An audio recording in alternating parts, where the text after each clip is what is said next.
Good evening. Breaking news developing this afternoon in the months-long Jayme Cloys investigation. Authorities announcing yesterday they found her alive. She's now with family. She was found near the town of Gordon in Douglas County, just an hour north of her hometown Barron. Authorities arresting 21-year-old Jake Patterson of Gordon just down the road from where Jayme was found, only 10 minutes after Jayme was brought to safety at 4:43 yesterday. Patterson is expected to face 2 counts of first-degree homicide in the deaths of Jayme's parents, James and Denise Cloys, and 1 count of kidnapping. Right now, Patterson's only known connection to the family before this crime was brief employment at the Jenny-O factory where James and Denise worked, but police do not believe they came in direct contact. They also believe Jayme was Patterson's only target. Lead investigator Barron County Sheriff Chris Fitzgerald completed his second news conference of the day just a short time ago, providing new information about the abduction and a potential murder weapon. We have recovered a gun consistent with what was used at the scene of the initial homicide. The gun used at the scene on the night of the incident was a shotgun. The shotgun was also used to shoot open the door at the Cloys home on the night of the incident. We'll bring you additional details from this latest news conference coming up.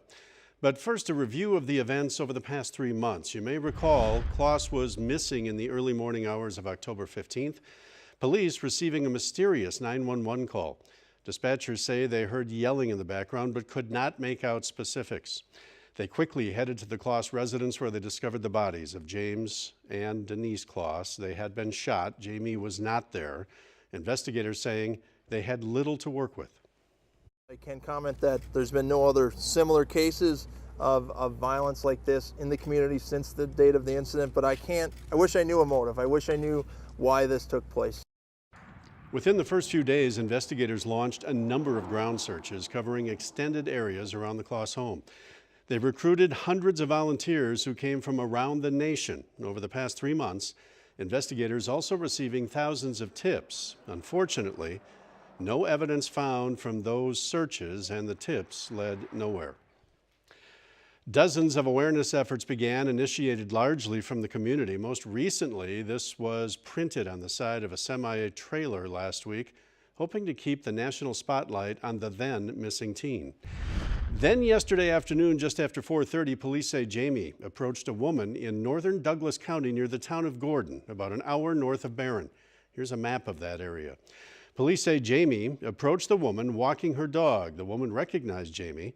Jayme told her she was held against her will, locked away when her abductor wasn't around. They went to a nearby home and called 911. The citizens involved in the rescue recounted their experience today. When I first saw her, I thought, oh, has she run away? Did somebody just dump her off here? Because she didn't have coats or gloves and then when she told me who she was, I figured she must have left in a hurry. I don't even know why I came up here today or yesterday. It was just, I just happened to be there, and she found me, and that was good.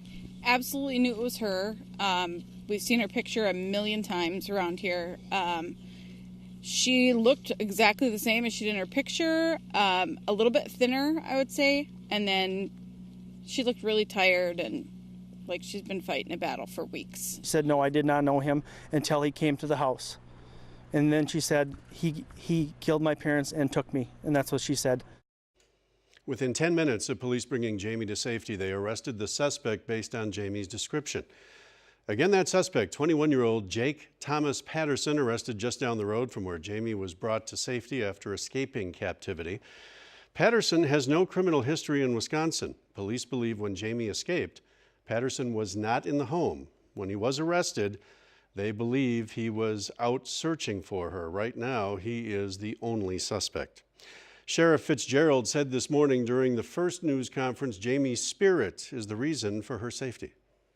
She left my foot, the scene. It's amazing the will of that 13-year-old girl to survive and escape. That comes from the hope and the prayers and this community and what everybody did. As we mentioned, Sheriff Chris Fitzgerald finished the second news conference of the day just a short time ago, where he provided additional details. Among them, his priorities now helping Jayme adjust.